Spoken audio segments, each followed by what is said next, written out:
Para ter sucesso financeiro, primeiro é necessário que você faça algo, compre algo ou comece algo. E depois disso, terá sido a sorte, o universo ou um poder superior que o terá ajudado com um milagre por sua coragem e por seu compromisso de ir à luta. Na minha opinião, tanto faz, apenas acontece. Outro princípio-chave pertinente nesse caso é: as pessoas ricas focalizam o que elas querem, enquanto as que têm uma mentalidade pobre concentram-se no que não querem. Repetindo, a lei universal diz: aquilo que você focaliza se expande. Como os ricos estão sempre voltados para as oportunidades, elas chovem na sua vida. O seu maior problema é administrar todas as chances de ganhar dinheiro que aparecem à sua frente.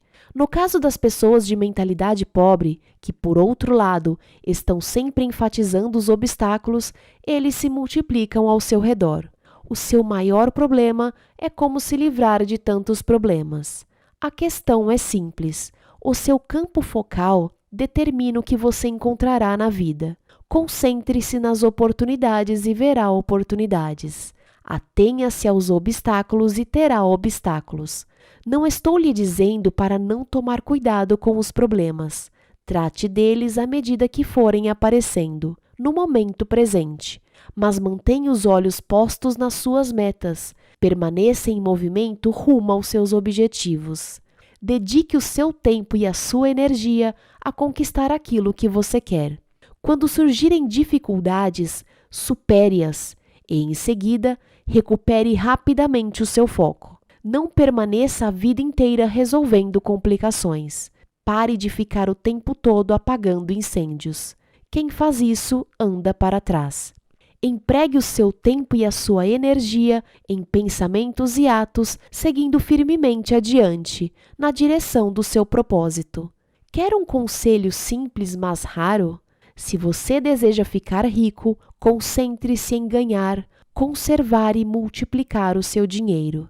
Se prefere ser pobre, dedique-se a gastá-lo. Independentemente de quantas dezenas de livros você leia e de quantos cursos sobre sucesso você faça, tudo se resume a isso. Lembre-se, aquilo que você focaliza se expande. As pessoas ricas entendem também que não é possível ter todas as informações de antemão. Em um dos meus programas, oriento os participantes a acessar a sua força interior e vencer a despeito de tudo. Ensino um princípio conhecido como preparar, fogo, apontar. O que significa isso? Prepare-se o melhor que puder no menor tempo possível. Haja e corrija-se no caminho. É loucura pensar que se pode saber tudo o que vai ocorrer no futuro. É ilusão supor que é possível estar preparado para qualquer circunstância que surja no processo e também protegido contra ela. No universo não há linha reta. Você sabia? A vida não viaja em linhas perfeitamente retas.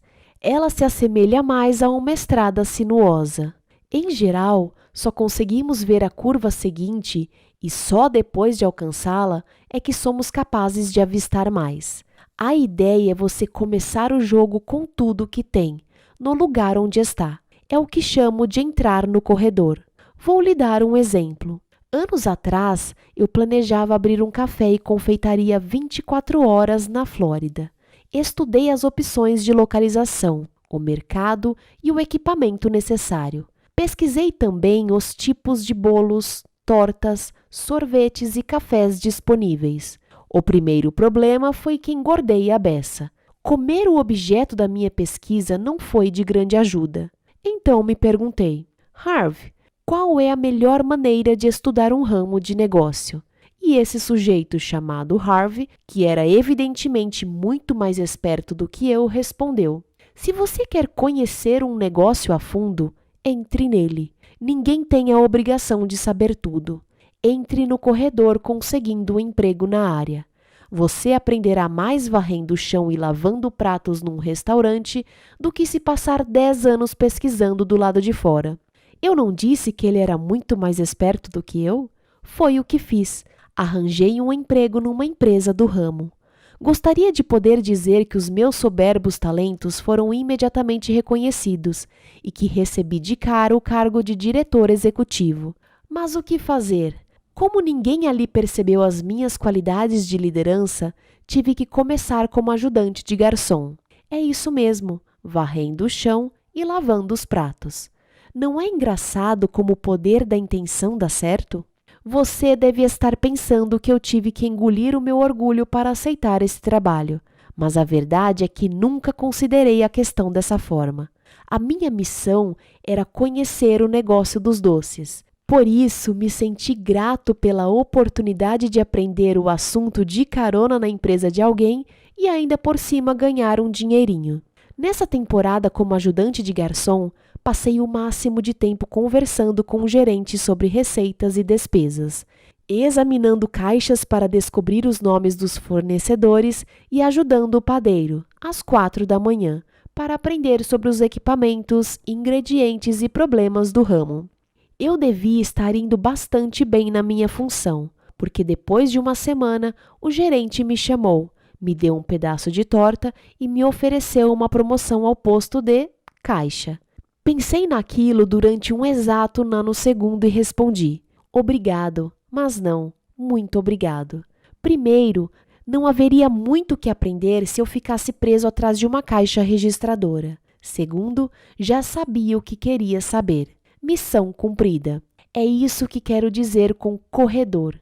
Entrar no campo em que você quer estar no futuro, aceitando qualquer função, para ter condições de conhecer a atividade. Esse é, de longe, o melhor método para se aprender um negócio.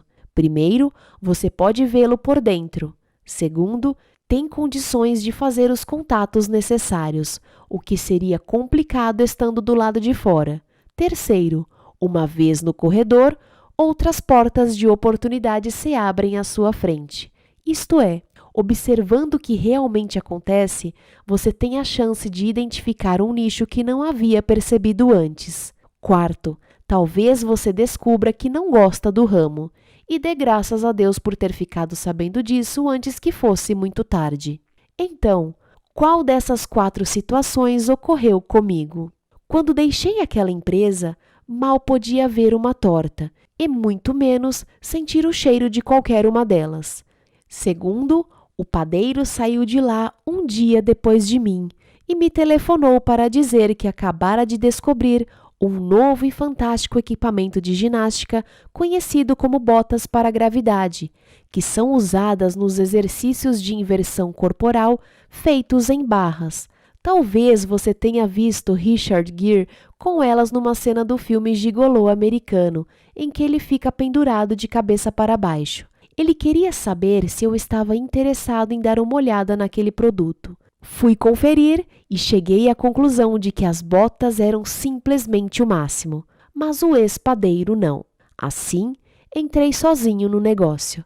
Comecei vendendo as botas para as lojas de departamentos e de material esportivo. Percebi que todos os revendedores tinham algo em comum: equipamentos de ginástica de má qualidade. Os sinos do meu cérebro badalaram freneticamente. Oportunidade, oportunidade, oportunidade. É engraçado como as coisas acontecem. Era a minha primeira experiência com esse tipo de produto e ela me levou a abrir uma das primeiras lojas de varejo de artigos de fitness da América do Norte e a ganhar o meu primeiro milhão. E pensar que tudo isso começou quando me propus a ser ajudante de garçom. A mensagem é simples: entre no corredor. Você nunca sabe que portas se abrirão no seu caminho. Eu tenho um lema: a ação sempre vence a inação.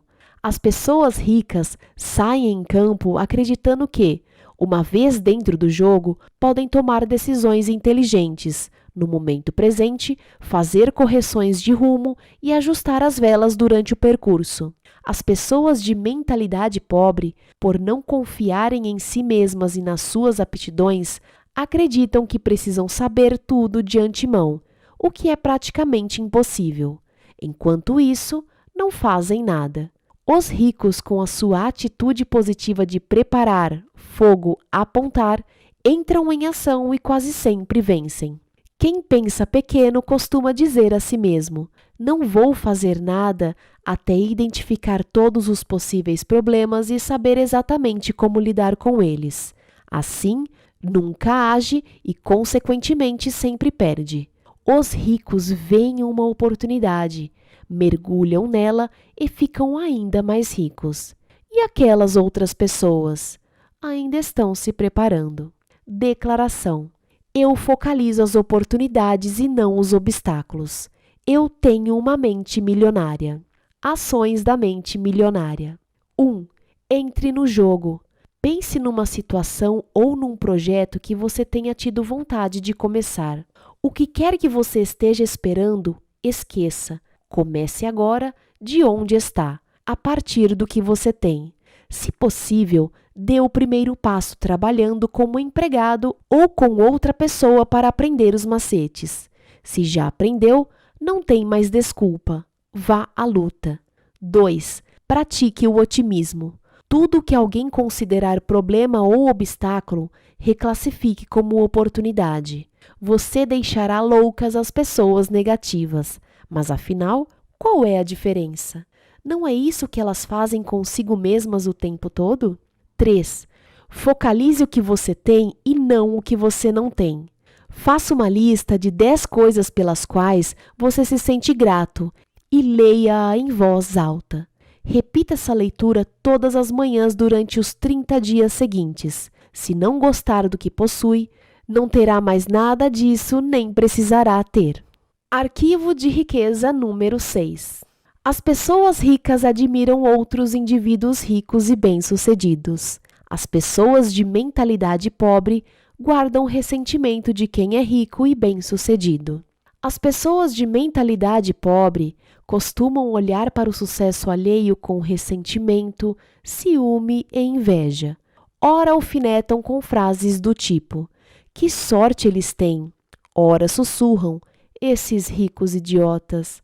Se você quer ser uma pessoa boa, mas considera os ricos naturalmente maus, nunca será um deles. É impossível. Como você pode ser algo que despreza?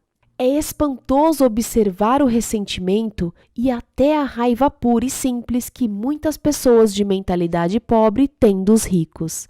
É como se acreditassem que eles são os responsáveis pela situação difícil em que elas se encontram. É isso mesmo. Os ricos ficam com todo o dinheiro, por isso não sobra nenhum para mim. Esse é, obviamente, o perfeito discurso da vítima. Vou contar uma história, não para me queixar, mas para registrar uma experiência real que tive com esse princípio. Antigamente, nos meus tempos de dureza, eu tinha um carro velho. Mudar de faixa de tráfego nunca era problema. Quase todos os motoristas me deixavam entrar. Depois que fiquei rico e comprei um belo Jaguar preto, novinho em folha, notei que as coisas mudaram. De um dia para o outro, comecei a ser cortado, às vezes ganhando gestos obscenos de brinde. Chegavam a me atirar objetos, e por uma única razão: eu possuía um Jaguar. Um dia, eu estava dirigindo por um bairro muito simples, onde tinha ido distribuir perus de Natal como caridade. Ao abrir o teto solar do Jaguar, percebi atrás de mim 4 sujeitos mal encarados encarapitados na traseira de uma picape. Sem mais nem menos, eles começaram a usar meu carro para jogar basquete, tentando acertar latas de cerveja no teto solar. Vários amassados e arranhões depois, passaram por mim gritando: rico filho da mãe. Imaginei, é claro, que se tratava de um incidente isolado. Até 2 semanas depois, quando deixei o carro estacionado na rua de outro bairro também muito simples, e ao retornar, em menos de 10 minutos, encontrei um imenso arranhão na lateral feito à chave.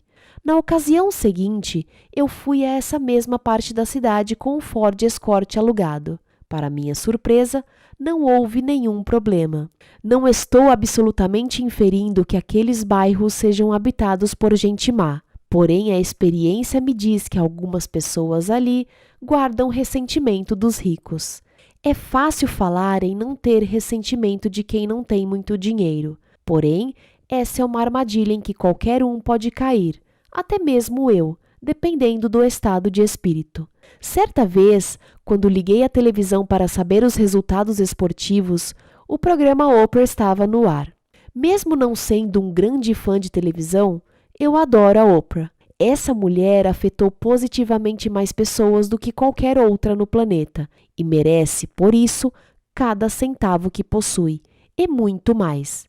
Ela estava entrevistando a atriz Halle Berry, ganhadora do Oscar 2002 por sua atuação em A Última Ceia. O tema era o contrato que Halle acabara de fechar, um dos maiores contratos da atriz da história do cinema, 20 milhões. Halle disse que não ligava para dinheiro e que lutou por esse contrato fabuloso para abrir caminho para suas colegas de profissão. Então, eu me vi dizendo ceticamente: sem essa, você acha que todas as pessoas que estão assistindo ao programa são idiotas? Pegue logo uma parte dessa grana e dê um aumento ao seu assessor de relações públicas. Essa é a melhor jogada publicitária que já vi na vida. Senti a energia negativa crescendo dentro de mim, mas, antes que ela me dominasse, reagi. Cancela, cancela. Obrigado pela informação. Gritei à minha mente, para abafar a voz do ressentimento. Não dava para acreditar. Ali estava eu, o senhor mente milionária em pessoa, ressentindo com Halle Berry por causa do dinheiro que ela ganhara. Rapidamente, dei a volta por cima e comecei a gritar com toda a força dos meus pulmões.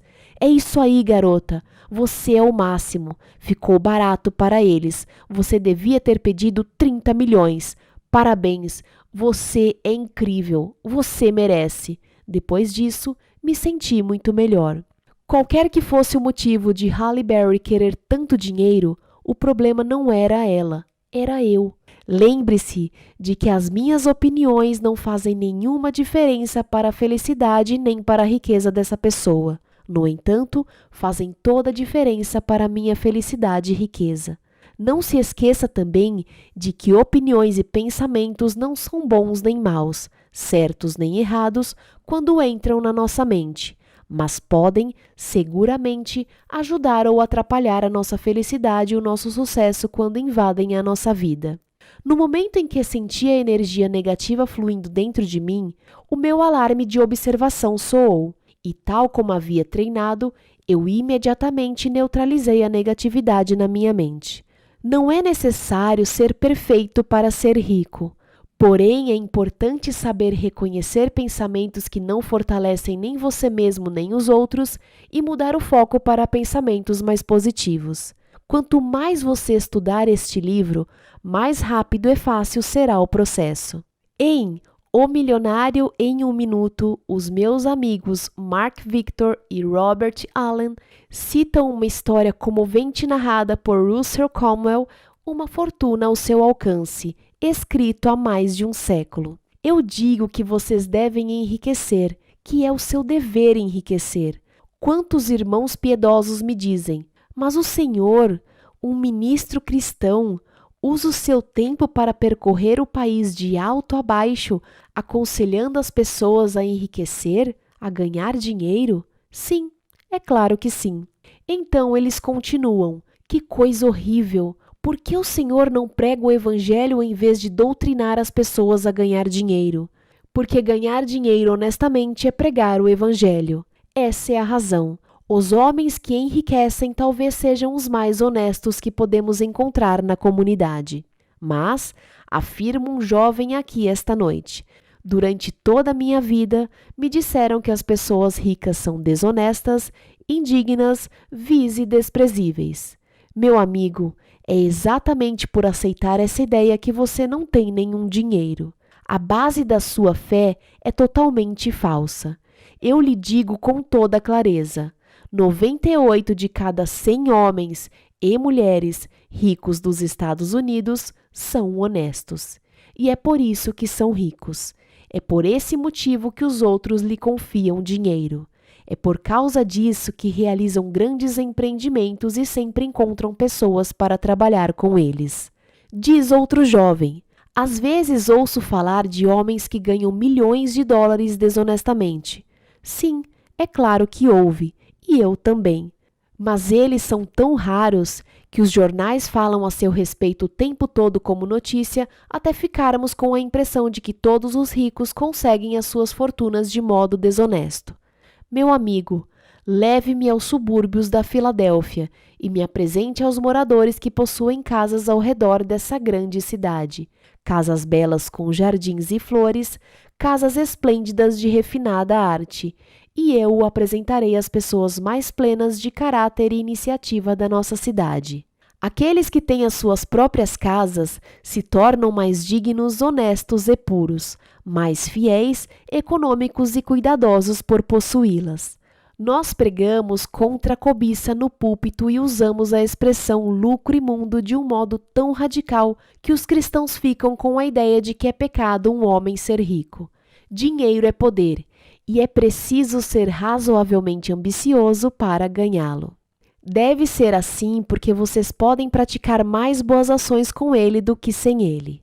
O dinheiro imprime as suas Bíblias, o dinheiro constrói as suas igrejas, o dinheiro envia os seus missionários e o dinheiro sustenta os seus pastores.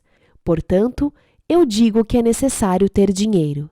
Se vocês são capazes de enriquecer honestamente, é seu dever sagrado fazer isso. É um erro terrível das pessoas piedosas pensar que se deve ser pobre para ser piedoso. Essa passagem de Conwell expõe excelentes questões. A primeira é a confiabilidade. De todos os atributos necessários para enriquecer, ser confiável deve estar perto do topo da lista. Diga-me, você faria negócio com uma pessoa em quem não confia pelo menos um pouco? Nem pensar. Portanto, para enriquecer, é necessário ser confiável aos olhos de muita gente. E, se tantas pessoas confiam assim em alguém, é porque esse indivíduo deve ser mesmo confiável. Que outras características as pessoas devem ter para fazer fortuna? E mais importante ainda, permanecer ricas. É claro, toda regra tem exceção, mas, em termos gerais, quem você precisa ser para se sair bem em qualquer coisa?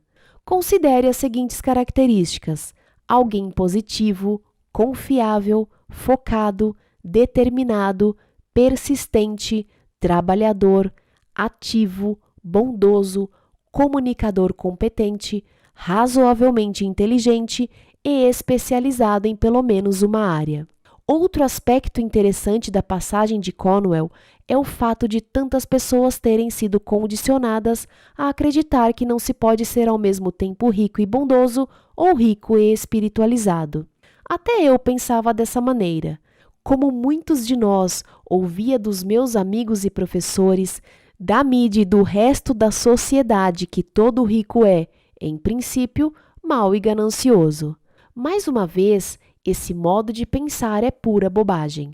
Com base na minha própria experiência de vida, e não em velhos mitos fundamentados no medo, descobri que as pessoas mais ricas que conheço são também as mais amáveis. Quando nos mudamos para San Diego, fomos morar num dos bairros mais sofisticados da cidade. Adorávamos a beleza da casa e da região, mas eu estava um pouco inseguro, pois não conhecia ninguém ali e ainda não me sentia adaptado. O meu plano era ficar na minha e não me misturar com aqueles endinheirados snobs, mas quis o universo que os meus filhos, com 5 e 7 anos de idade naquela época, se tornassem amigos das crianças da vizinhança. Assim, não demorou muito para que eu os levasse de carro a uma daquelas mansões para brincar. Lembro-me perfeitamente do momento em que bati na pesada porta de madeira, de pelo menos 6 metros de altura, maravilhosamente entalhada. A dona da casa abriu e, com a voz mais simpática do mundo, disse: "Harvey, é tão bom conhecê-lo. Entre." Eu me senti um pouco confuso ao ver que ela estava me servindo um chá gelado com uma tigela de frutas. Que brincadeira é esta? A minha mente cética não parava de perguntar. Logo chegou o marido, que antes se divertia com as crianças na piscina. Ele foi ainda mais simpático. "Harvey, estamos felizes por você estar morando no bairro. Venha com a sua família ao nosso jantar amanhã. Vamos apresentá-los aos nossos amigos. Nem pense em recusar. Falando nisso, você joga golfe? Vou jogar depois de amanhã no clube. Venha como meu convidado. Fiquei em estado de choque. Onde estavam os esnobres que eu tinha certeza que encontraria? Fui para casa dizer à minha mulher que iríamos ao jantar. Ai, meu Deus, disse ela, eu não tenho roupa. Mas eu a acalmei. Meu bem, você não entendeu. As pessoas são incrivelmente simpáticas e absolutamente informais. Seja você mesma e vai ficar tudo bem. Fomos e naquela noite conhecemos algumas das pessoas mais afetuosas, amáveis, generosas e adoráveis da nossa vida. A certa altura, o assunto enveredou para uma campanha de caridade dirigida por uma das convidadas. Os talões de cheques foram logo aparecendo. Eu mal podia crer na fila que se formara para dar dinheiro àquela mulher. Mas os cheques eram doados sob a condição de que haveria reciprocidade.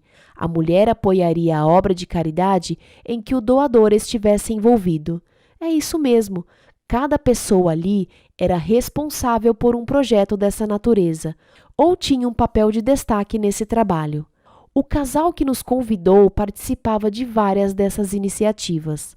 Na verdade, todo ano, o seu objetivo era contribuir com as maiores doações individuais da cidade para o Hospital da Criança.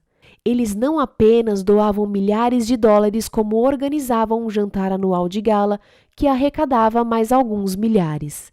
Depois, nos tornamos íntimos da família de um dos mais importantes angiologistas do mundo. Ele ganhava uma fortuna fazendo 4 ou 5 cirurgias por dia.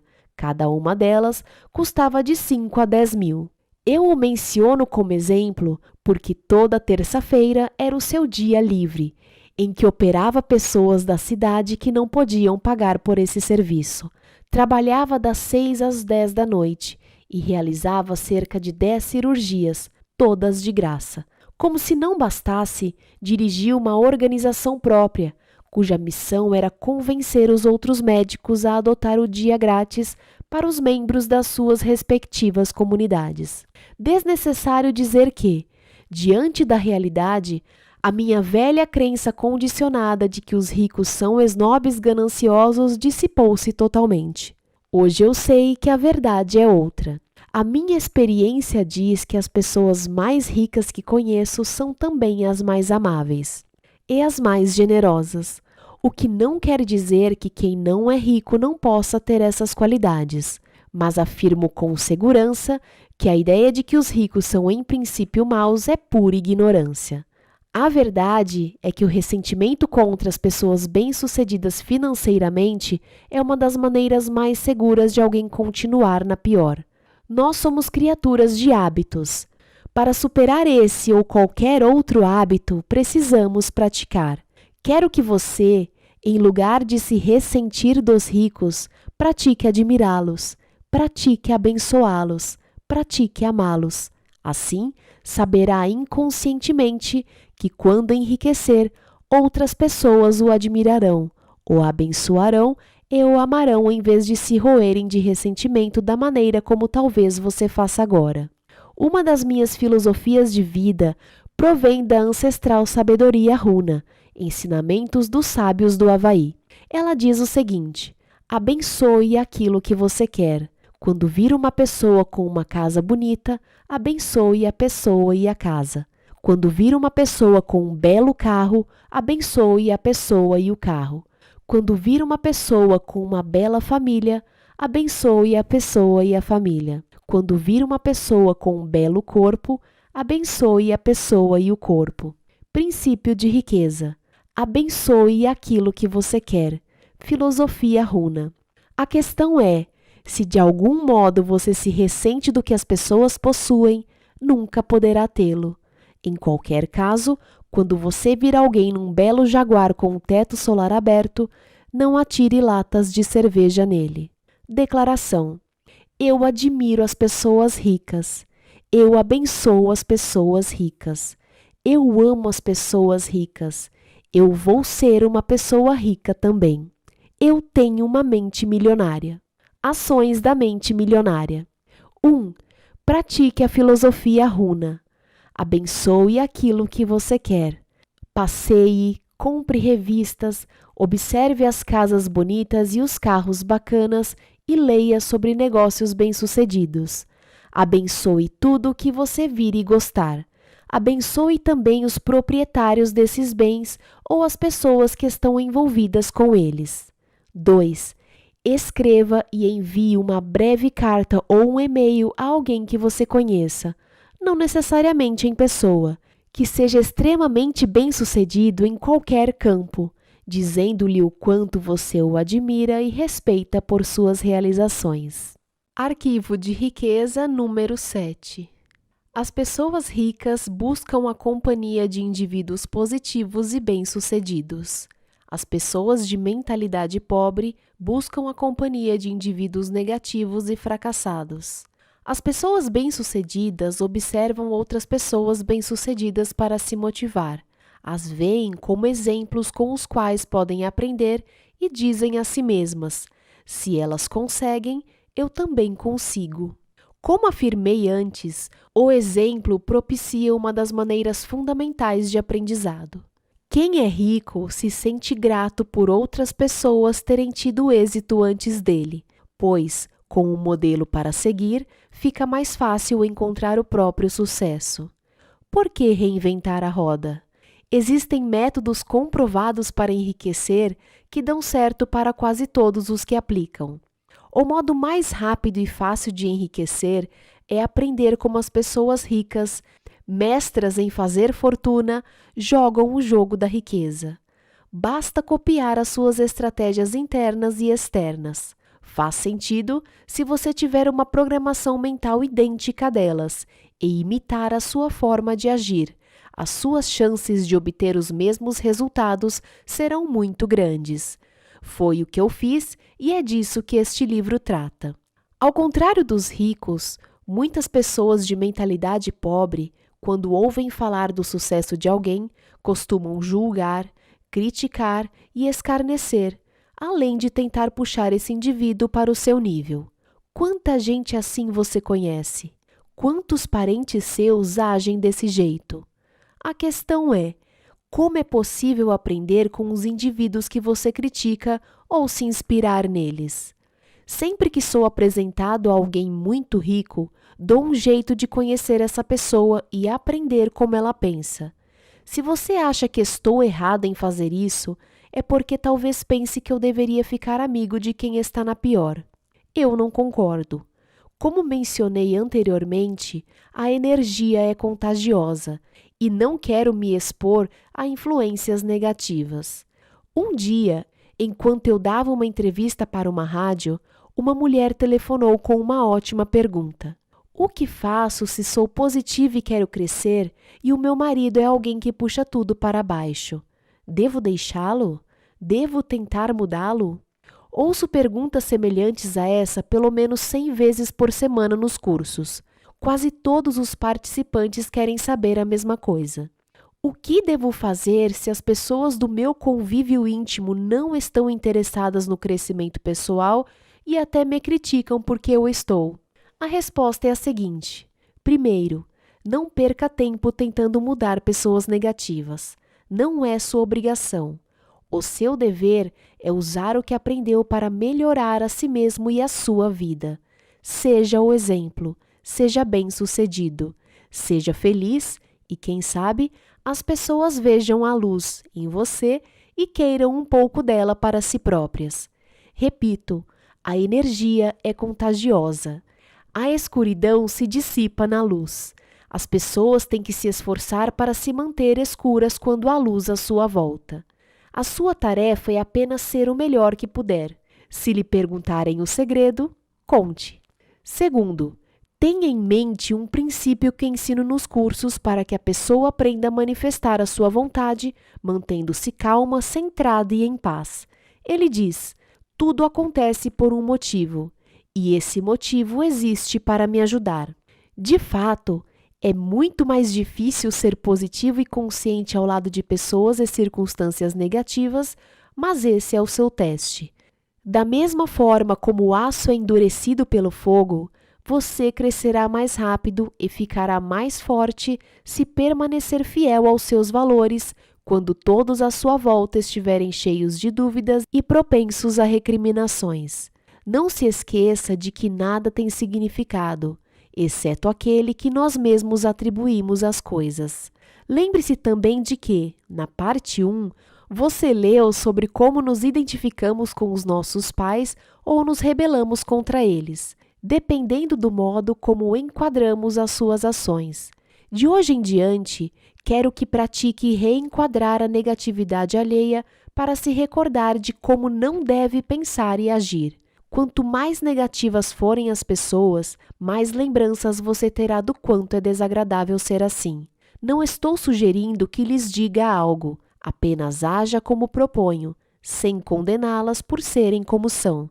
Se começar a julgá-las, criticá-las e menosprezá-las, você acabará não sendo melhor do que elas. No pior dos casos, se não for mais capaz de lidar com a energia negativa de pessoas que o cercam, e se isso o estiver prejudicando de tal maneira que não consiga mais crescer, talvez você precise tomar algumas decisões corajosas a respeito de si próprio e de como quer viver a sua vida. Não estou lhe sugerindo que haja de modo irrefletido, mas eu, por exemplo, jamais poderia conviver com alguém negativo e que desdenhasse do meu desejo de aprender e crescer, pessoal, espiritual e financeiramente. Nunca faria isso comigo mesmo, porque tenho respeito por mim e pela minha vida. Mereço toda a felicidade e todo o sucesso que puder ter. Repito, a energia é contagiosa. Portanto, você pode afetar ou infectar as pessoas. O inverso também é verdade. Ou elas o afetam ou o infectam. Eu lhe pergunto, você abraçaria uma pessoa sabendo que ela está com conjuntivite? A maioria de nós diria, nem pensar, da conjuntivite eu quero é distância. Muito bem, acredito que o pensamento negativo é uma espécie de conjuntivite mental. Em vez de coceira nos olhos, ele provoca um sentimento de desdém. Em vez de dor, causa vontade de criticar. Em vez de ardência, desencadeia um sentimento de frustração. Agora me diga, está seguro de que deseja ficar perto de alguém que apresenta esses sintomas? Tenho certeza de que você já ouviu falar a expressão, cada qual com seu igual. Você sabia que a maior parte das pessoas ganha 20% a mais ou a menos do que os seus amigos íntimos? Por isso é importante observar quem são as pessoas com quem se junta e escolher cuidadosamente com quem passar o seu tempo. Pela minha experiência, vejo que os ricos não entram para clubes de alta classe só para jogar golfe, mas também para estar em contato com outros indivíduos bem-sucedidos. Há um ditado que diz: não se trata do que você sabe, mas de quem você conhece. Faço questão de buscar a companhia de pessoas positivas e de sucesso, e tão importante quanto, de manter distância de quem é negativo. Além disso, não abro mão de evitar situações destrutivas. Não vejo motivo para me deixar envenenar por uma energia prejudicial. Nisso incluo discutir, fofocar e falar pelas costas. E acrescento o hábito de assistir a programas bobocas na televisão, a não ser como estratégia de relaxamento, nunca como forma básica de diversão. Quando vejo televisão, geralmente assisto a programas esportivos, jogos e entrevistas com atletas de destaque. Primeiro, porque gosto de ver os campeões de qualquer área em ação. Segundo, porque aprecio ouvi-los. Presto muita atenção na sua programação mental. Para mim, quem está na primeira divisão de qualquer esporte já é um vencedor. O atleta desse nível necessariamente superou diversas etapas para chegar onde chegou, o que considero fantástico. Admiro a atitude que eles assumem nas vitórias. Foi um grande esforço de toda a equipe. Obtivemos um bom resultado, apesar de ainda precisarmos melhorar muita coisa. E, em todo caso, fomos recompensados pelo nosso trabalho. Gosto também do que eles costumam dizer depois das derrotas. Foi só uma partida. Estaremos em campo de novo. Vamos simplesmente esquecer esse jogo e nos concentrar no próximo. Agora é só conversarmos sobre os erros cometidos, treinar e fazer o que for necessário para vencer. Nos Jogos Olímpicos de 2004, a canadense Perdita Felicien, campeã mundial dos 100 metros com barreiras, era a favorita absoluta para a medalha de ouro. Mas na prova final, ela tocou no primeiro obstáculo e caiu feio. Nem completou a prova. Extremamente abalada, ficou lá chorando sem acreditar no que havia acontecido. Passara os 4 anos anteriores se preparando, 6 horas por dia, 7 dias por semana. Na manhã seguinte, eu ouvi a sua entrevista coletiva. Devia tê-la gravado. Fiquei impressionado com a visão dessa atleta sobre o que lhe ocorrera e sobre o futuro. Ela disse mais ou menos o seguinte: não sei por que aconteceu, mas aconteceu, e eu vou aprender com isso. Estou decidida a me concentrar mais e trabalhar mais nos próximos 4 anos. Quem sabe qual seria o meu caminho se eu tivesse vencido? Talvez eu perdesse o ímpeto de competir, não sei, mas a minha gana de vencer é agora maior do que nunca. Voltarei ainda mais forte. Ouvindo-a falar assim, só pude dizer: caramba, a gente aprende um bocado com os campeões. As pessoas ricas procuram a companhia de vencedores, enquanto as de mentalidade pobre preferem estar perto de perdedores. Por quê? É uma questão de conforto. Os ricos sentem-se bem com o sucesso dos outros. Consideram-se dignos de estar com eles. Quem pensa pequeno está sempre desconfortável ao lado de indivíduos bem-sucedidos, seja porque tem medo de ser rejeitado, seja porque se sente deslocado. Para se proteger, o seu ego parte para o julgamento e a crítica. Se você quer enriquecer, tem que mudar o seu modelo interno para passar a acreditar que é absolutamente tão capaz quanto qualquer milionário ou multimilionário. Nos seminários, fico pasmo quando alguém me pergunta se pode tocar em mim, dizendo: eu nunca toquei um multimilionário antes. Em geral, sou educada e sorrio, mas na minha cabeça estou dizendo: vá viver a sua vida, eu não sou melhor do que você, nem diferente. Se não entender isso rapidinho, estará sempre na pior. Não se trata de tocar os milionários, mas de decidir que você é tão capaz e merecedor quanto qualquer um deles, e agir da mesma forma. O meu melhor conselho é o seguinte: caso você queira tocar um milionário, torne-se um deles. Espero que tenha compreendido. Em vez de desdenhar das pessoas ricas, imite-as. Em vez de evitá-las, conheça-as. Em vez de dizer: caramba, elas são o máximo, diga: se elas podem, eu também posso. No fim, quando você quiser tocar um milionário, bastará tocar a si mesmo. Declaração: eu imito as pessoas ricas e bem-sucedidas. Eu busco a companhia de pessoas ricas e bem-sucedidas. Se elas podem, eu também posso. Eu tenho uma mente milionária. Ações da mente milionária. 1. Vá a uma biblioteca, a uma livraria ou acesse a internet para ler a biografia de uma pessoa que é ou foi extremamente rica e bem-sucedida. Roberto Marinho, Antônio Hermínio de Moraes, Abílio Diniz, Bill Gates, Donald Trump, Jack Welch e Ted Turner são bons exemplos. Use as suas histórias pessoais para se inspirar, para aprender estratégias de sucesso específicas e, o mais importante, para copiar a sua programação mental. 2. Associe-se a um clube de alta classe, de tênis, de negócios, de golfe, etc. Aproxime-se de pessoas ricas num ambiente requintado.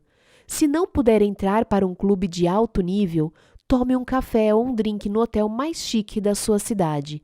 Sinta-se à vontade nessa atmosfera e observe os clientes. Perceba que eles não são diferentes de você. 3. Identifique uma situação ou pessoa que puxa você para baixo. Afaste-se dessa situação ou ligação ou diminua os contatos. 4. Pare de assistir às bobagens na televisão e fique longe de conversas destrutivas. Arquivo de riqueza número 8. As pessoas ricas gostam de se promover. As pessoas de mentalidade pobre não apreciam vendas nem autopromoção. Não gostar de autopromoção é um dos grandes obstáculos ao sucesso. Em geral, quem reage negativamente a vendas e promoções está na pior. É óbvio, como alguém pode obter uma receita significativa com o seu próprio negócio ou como representante de um, se não está disposto a deixar os outros saberem que ele, o seu produto e o seu serviço existem? No caso de quem é empregado, se a pessoa não divulgar as próprias virtudes, outro funcionário que se dispõe a fazer isso passará rapidamente à sua frente na hierarquia da empresa. As pessoas costumam ter problemas com vendas e autopromoção por vários motivos. Quem sabe você reconhece um deles como o seu. Primeiro, talvez no passado você tenha tido uma experiência ruim com alguém que tentou lhe vender algo de maneira inadequada. Essa pessoa pode ter forçado a barra, aborrecido você num momento impróprio ou se recusado a aceitar um não. O que importa, em qualquer caso, é reconhecer que esse episódio ficou para trás. Prender-se a ele não é útil hoje. Segundo, pode ser que você tenha vivido uma experiência decepcionante tentando vender algo a alguém que não estava nem um pouco interessado no seu produto. Nesse caso, a sua aversão a se promover é apenas uma projeção do seu próprio medo do fracasso e da rejeição. Repito, o passado não é necessariamente igual ao futuro. Terceiro, talvez a sua resistência se origine de uma programação transmitida por seus pais. Muita gente aprende que é falta de educação vender o próprio peixe. Mas, no mundo real dos negócios e do dinheiro, se você não vender o seu próprio peixe, ninguém fará isso no seu lugar. As pessoas ricas dispõem-se a exaltar as próprias virtudes e os próprios valores a qualquer um que queira ouvi-las, e quem sabe, fazer negócio com elas também. Finalmente, há quem se considere acima da autopromoção. Chamo isso de síndrome de superioridade, atitude também conhecida como "vejam como sou especial". Nesse caso, o sentimento é este: se os outros querem o que eu tenho, eles que me descubram e venham a mim. Os que acreditam nisso ou estão na pior ou estarão em pouco tempo, com certeza. Eles pensam que o mundo inteiro vai se virar pelo avesso para encontrá-los, só porque tem um bom produto. No entanto, nunca ninguém vai saber que esse produto existe, pois a empáfia dessas pessoas não lhes permite anunciar isso a quem quer que seja e o mercado está cheio de concorrentes. Talvez você conheça este ditado: faça uma ratoeira melhor e todas as pessoas virão bater à sua porta. Isso só é verdade quando se acrescenta outra frase depois: se elas ficarem sabendo que a ratoeira existe. Em geral, os ricos são excelentes na atividade da promoção. Estão sempre dispostos a divulgar os seus produtos, os seus serviços e as suas ideias com paixão e entusiasmo. E sabem também como colocá-los numa embalagem atraente. Se você acha que isso é errado, então devemos proibir as mulheres de se maquiar e, aproveitando o embalo, acabar também com os ternos masculinos. Todas essas coisas não passam de embalagens. O autor de Pai Rico, Pai Pobre diz que todo negócio, inclusive o de escrever livros, depende de vendas e observa que é reconhecido como um autor campeão de vendas e não como o melhor escritor. A primeira qualificação paga muito mais do que a segunda. As pessoas ricas geralmente são líderes e todo grande líder é excelente em autopromoção. Para ser um líder, você tem que ter seguidores e pessoas que o apoiem. Portanto, deve ser capaz de convencer, inspirar e motivar os outros a adotar as suas ideias. Até os presidentes dos países precisam vender as suas ideias o tempo todo, ao público, ao Congresso e até ao seu partido, para vê-las implementadas. E, muito antes disso, se não as venderem a si próprios em primeiro lugar, não conseguirão nem se eleger. Em suma, todo líder que não pode ou não quer se promover não ocupará essa posição por muito tempo, seja na política, nos negócios, nos esportes, nem mesmo em casa, como pai ou mãe. Insisto nisso porque os líderes ganham muito mais dinheiro do que os seguidores. Princípio de riqueza. Os líderes ganham muito mais dinheiro do que os seguidores. O ponto crítico nessa questão não é se você gosta ou não de se promover, mas por que precisa fazer isso. Tudo se resume às suas crenças. Você crê de verdade no seu próprio valor? Acredita de fato no seu produto ou serviço? Está inteiramente seguro de que ele beneficia as pessoas para as quais está tentando vendê-lo? Se você tem certeza do valor do seu produto, por que escondê-lo de quem necessita dele? Suponha que você vendesse um remédio para artrite e encontrasse uma pessoa que sofre dessa doença. Você o ocultaria dela? Esperaria que ela lesse a sua mente e adivinhasse que você tem um medicamento que pode ajudá-la? O que você pensaria de um indivíduo que, por ser tímido, medroso ou bacana demais para se promover, não oferecesse uma oportunidade de melhora a alguém que sofre? As pessoas que desconfiam da autopromoção costumam não acreditar de forma plena nas suas capacidades e nos seus produtos ou serviços. Por isso, é extremamente difícil para elas imaginar que existe alguém que esteja tão certo do valor daquilo que possui que deseja compartilhá-lo de todas as formas possíveis com quem cruza o seu caminho. Se você acreditar que o que tem a oferecer pode ser verdadeiramente útil para as pessoas, terá grandes chances de ficar rico. Declaração: promovo o meu valor com paixão e entusiasmo. Eu tenho uma mente milionária. Ações da mente milionária. 1. Dê uma nota de 1 a 10 ao produto ou serviço que você está oferecendo atualmente, ou pensando em oferecer, de acordo com o grau de confiança que tem nele. Se a nota for de 7 a 9, faça uma nova avaliação com o objetivo de elevar o seu valor. Caso o resultado seja igual ou inferior a 6, pare de oferecê-lo e comece a trabalhar com algo em que você realmente acredite. 2. Leia livros e faça cursos de marketing e vendas. Torne-se um especialista nessas áreas, capaz de vender o seu produto ou serviço com sucesso e total integridade. Arquivo de riqueza número 9. As pessoas ricas são maiores do que os seus problemas. As pessoas de mentalidade pobre são menores do que os seus problemas. Como já disse, enriquecer não é um passeio no bosque. É uma viagem cheia de curvas, guinadas, desvios e obstáculos. A estrada para a riqueza é repleta de perigos e armadilhas, e é precisamente por isso que a maioria das pessoas não a toma. Elas não querem os atritos, as dores de cabeça e as responsabilidades decorrentes. Em suma, não desejam problemas. Nesse aspecto se encontra uma das maiores diferenças entre as pessoas ricas e bem-sucedidas e as de mentalidade pobre. As primeiras são maiores do que os seus problemas, enquanto as últimas são menores do que eles. Aqueles que pensam pequeno fazem qualquer coisa para evitar obstáculos. Quando se veem diante de um desafio, saem correndo. A ironia é que, nessa busca por uma vida sem complicações, eles acabam tendo outros problemas, sentindo-se muitas vezes fracassados. O segredo do sucesso não é tentar evitar os problemas nem se esquivar ou se livrar deles, mas crescer pessoalmente para se tornar maior do que qualquer adversidade. Princípio de riqueza.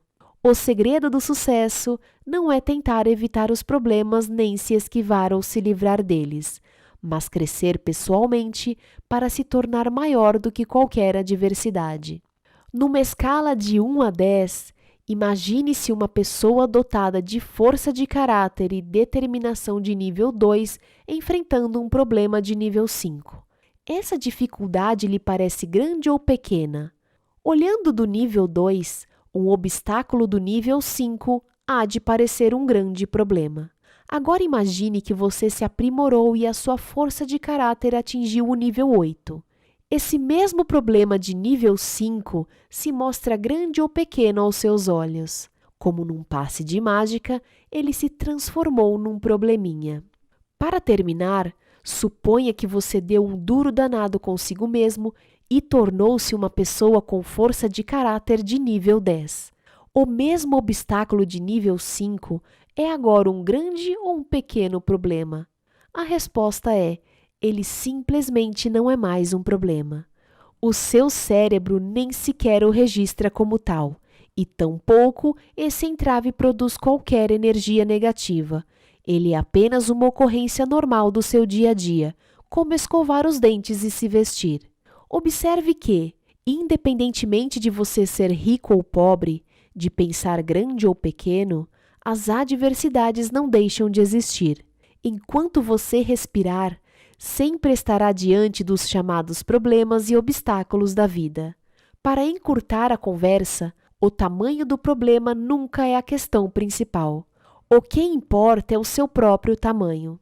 Isso pode doer, mas, se você está pronto para passar ao nível seguinte de sucesso, vai ter que se conscientizar do que de fato acontece na sua vida. Preparado? Então lá vai. Se você tem um grande problema, isso quer dizer apenas que está sendo uma pessoa pequena. Não se deixe enganar pelas aparências. O seu mundo exterior é um simples reflexo do seu mundo interior. Caso queira fazer uma mudança permanente, redirecione o foco do tamanho dos seus problemas para o tamanho da sua pessoa. Princípio de riqueza. Se você tem um grande problema, isso quer dizer apenas que está sendo uma pessoa pequena. Um dos lembretes nada sutis que sugiro aos participantes dos seminários é: sempre que você pensar que tem um problemão, aponte para si mesmo e grite: pequeno, pequeno, pequeno. Isso o despertará abruptamente e o fará redirecionar o foco para o objetivo que nunca deveria ter abandonado: você mesmo. Depois, a partir do seu eu superior e não do seu eu de vítima baseado no ego, respire fundo e decida, naquele exato momento, que você será uma pessoa maior, que não permitirá que nenhuma dificuldade ou obstáculo estrague a sua felicidade e o seu sucesso. Quanto maiores forem os problemas com os quais você lidar, maior o negócio que será capaz de conduzir. Quanto maior o número de funcionários que você administrar, maior a quantidade de clientes que poderá atender. Quanto maior o universo de clientes que você atender, maior o montante de dinheiro que conseguirá controlar. E, finalmente, maior a fortuna que terá capacidade de acumular. Repito, a sua riqueza cresce na mesma medida que você. O objetivo é evoluir pessoalmente até ser capaz de superar quaisquer problemas e obstáculos que se interponham no caminho da conquista e conservação do seu dinheiro.